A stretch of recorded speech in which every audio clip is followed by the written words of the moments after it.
And we're back with some more Hamilton Tigers franchise mode in FHM 11. And in this one, we have the start of year number 6. And we're looking to hopefully make the playoffs for the first time in our franchise history, because so far it has not been easy going for us. We have had a rough go here, no playoff appearances in 5 years. So I'd really like to take that next step forward if possible. Viggo Bjork, this is going to be a big growth year for him. He's 21, and he had a good rookie season last year, 43 points in 69 games played. But I would really like him to take another step forward this year, maybe get to a 3.5 star or maybe even 4-star ability. Then you have guys like Love Lundborg, who unfortunately did not see any growth out of the training camp development report this season. As we take a look for his name, I don't think he is on here. No, he is not. I do not see his name anywhere there. So we're going to have to hope that he has a good season over there in Sweden. And then hopefully by next season, he'll be over here. So the future is still looking bright for this team, but I would like to start making some more progress as a team.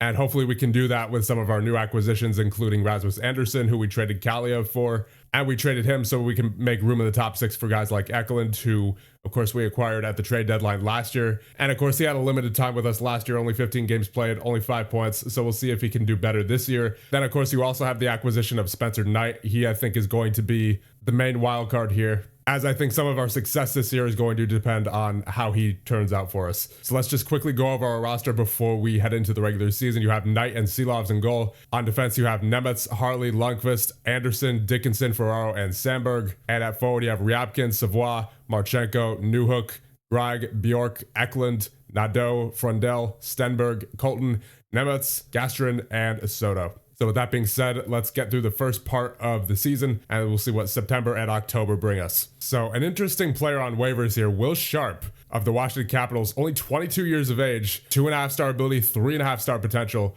pretty good offensively. Defensive ratings are kind of but you know what, just given his age, I am willing to take a chance on him. It's not like his contract's all that bad either. In fact, his cap hit is only at 1.47 for 2 years. So yeah, I will definitely place a claim for Will Sharp. That way we could probably drop Sandberg. Yeah, because he's 30, 1.5 star talent. Not much reason to keep him around if we do end up getting Sharp. Yeah, there you go. We got Will Sharp off of waivers. So I think we're going to send down Sandberg now.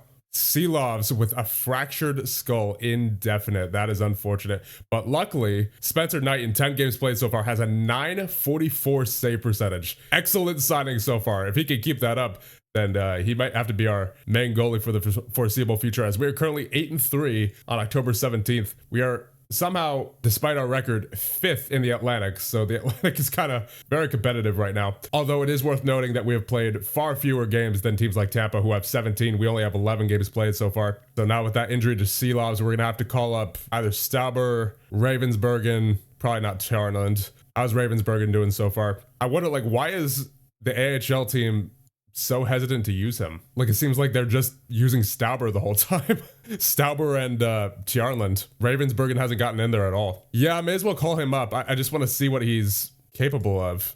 Wait, what? Why does it say to Hamilton NHL twice? Is that a glitch of some sort? Well, we shall see what Ravensbergen is capable of. Putting him into the fire, I suppose, here, because he's not played in well over 2 seasons now, because for some reason the AHL coach absolutely refuses to play him. So I'm hoping that Luke Richardson will not do the same here.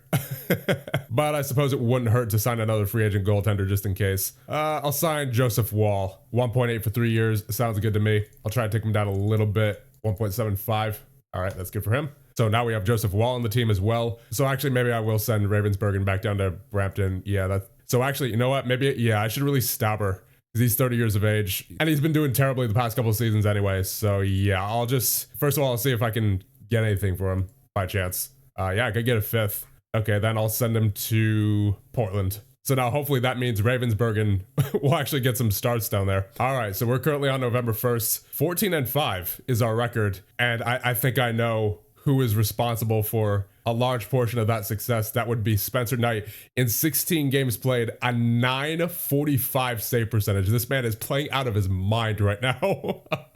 Wow. He has turned out to be a very good signing so far. If he can keep this up all season, he has definitely got to be our guy, at least with how he is shown to be right now. And it looks like Viggo Bjork is finally up to a 3.5 star talent, so that's good to see. So yeah, it doesn't really look like there's much we have to do here. Let's just keep going.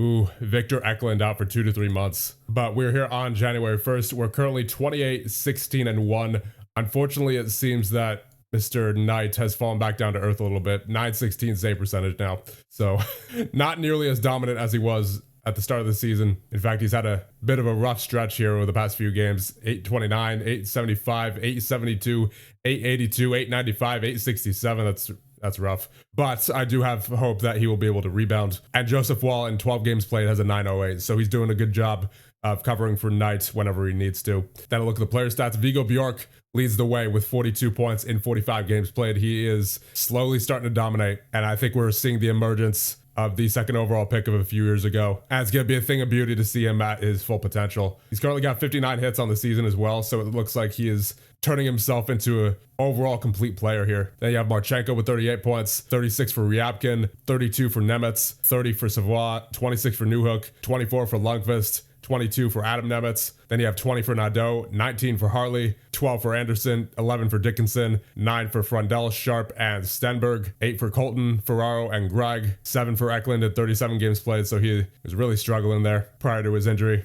Then you have 2 for Soto and 1 for Gastrin. Now let's take a look at the team stats. Goals for per game, we're actually 26th in the league with a 2.98, but thankfully our goals against per game has, for the most part, made up for it. 7th in the league with a 2.76, although that's definitely gotten worse over the past month. Face-offs, we are currently 8th in the league, 51%. Power play, 26th in the league with a 17.6. And penalty kill, 6th in the league with an 83.7. So despite our lack of offensive production compared to the rest of the league, I think this is something that will get better as time goes on for this team, considering the amount of young players that we have. So I'm going to say let's just go up to the trade deadline and see where we're at. Ooh, Niels Lundqvist out with a major injury, bruised spine, 1 to 2 months. Ooh, Matthew Soto out, 2-3 months now. All right, so we're here on March 1st. Prior to the trade deadline, we are 43, 21, and 2. Safe to say we are making the playoffs this year. I mean, it's pretty much guaranteed at this point, unless we completely drop the ball in the last part of the season, which I don't think is happening based off the success that we have had so far. Currently second in the division behind Montreal, and we are a significant amount ahead of Tampa, who is in third, so I don't think we have to worry. Let's take a quick look at the team stats. Goals for per game, we're getting a little bit better. 22nd in the league, 3.18. And goals against per game, we are currently 6th in the league with a 2.74. Face-offs, we are 9th in the league with a 50.8. Power play, we are getting a little bit better. It looks like 18.7, 23rd in the league. And the penalty kill, 5th in the league with an 83.4. Now let's take a look at the player stats. You have Vigo Bjork leading the way with 60 points in 66 games played. Looking like he's turned out to be an assist machine. So that's certainly good to see out of him. Hopefully he can keep that up really for the rest of his career. That'd be very good to see out of him. Then you have Kirill Marchenko with 56 points, 32 goals. Ryabkin with 52. Then you have Savoie and Nemetz with 47. Newhook with 43. Lundqvist with 35 and 55 games played, still injured. You have 33 points for Nadeau, 30 for Adam Nemetz, 28 points for Hartley, 22 for Frundell, 21 for Anderson, 20 for Gregg, 16 for Dickinson, 15 for Colton and Sharp and Stenberg, 10 for Ferraro, 8 for Gastrin, 7 for Eklund. He was still injured for the next 1 to 2 weeks. Then you have Soto with 4. And then in goal, in 49 games played for Spencer Knight, you have a 917 save percentage. So he has stabilized. That's really good to see. And then Joseph Wall in 18 games played with a 907. So honestly, I don't think we have to do anything here at this trade deadline. I think we could just advance straight through the rest of the regular season and into the playoffs because we're looking good. I don't see any reason to mess with what we have going right now. We're in a really good spot with the salary cap. Actually, if anything, we're close to the salary floor right now due to the amount of players we have in the injured list. But what I will do right now is re-sign a few of our players. So at the very least, Nemetz, Ryabkin, and Savoie have got to be re-signed right now. Nemetz wants 6.1 for 3 years. That is a solid deal for him. He is a very good contributor for this team. See what he thinks about 5.4. I managed to get him to 5.61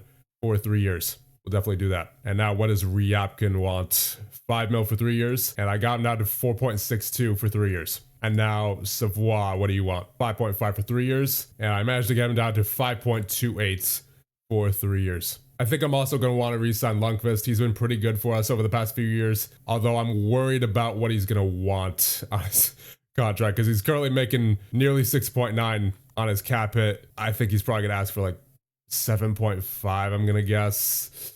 Ooh, 8.4. I don't know. That's a bit much. And despite Eklund's struggles this year, I'm still going to want to sign him for sure. He's still a young player. He's asking for 2.8 for 4 years. And I got him down to 2.63 for 4 years. Yeah, I think I'll do that. I will also re-sign Luca Romano. He is a 2.5-star ability, asking for less than $1 million, so I will definitely do that. Frondell also wants 2.7, so I'm going to see how low I can get him, and I managed to get him to 2.5 for 4 years. Now, what about New Hook? He's making 4.92 right now. I'm going to guess he's going to, 6 mil? Yeah, 6.08 for 3 years. I'll hold off on him for right now. And there you go. We have signed Eklund, Ryabkin, Savoy, Rondell, Nemitz, and Romano to extensions. So let's see what the cap obligations is looking like for next year. Seems like we're still going to have roughly 26.9 in cap space going into next season. So I think we could probably afford to sign New Hook. And we could technically afford Lundqvist. It's just, I don't know if he's worth what he's asking for. 8.4 is a lot for a player of his caliber. But I will offer an extension in New Hook. I'll start at 5.25. Managed to get him down to 5.55 for 3 years. I will do that. And so with all that done, I think we can just advance through the rest of the regular season here. Injury to Simon Nemitz for 2 to 3 weeks right before the playoffs. It's not good. At least he'll be back for the playoffs, I would imagine, but still not a good way to end the regular season. And we have finished the regular season 51, 28, and 3, 105 points. Good enough for second in the division. Actually, it looks like the regular season hasn't completely finished yet, as Montreal still has 81 games played. So actually, we'll just advance a little bit more here. And there you go. That is the conclusion of the regular season, and we have finished 6th in the league. Very good compared to last season where we were 29, 45, and 8. So this team is on the up and up for sure, and this will be our first time in the NHL playoffs. So let's take a look at the player stats. You have Viggo Bjork leading the way with 79 points in 82 games played. That is a breakout season for him.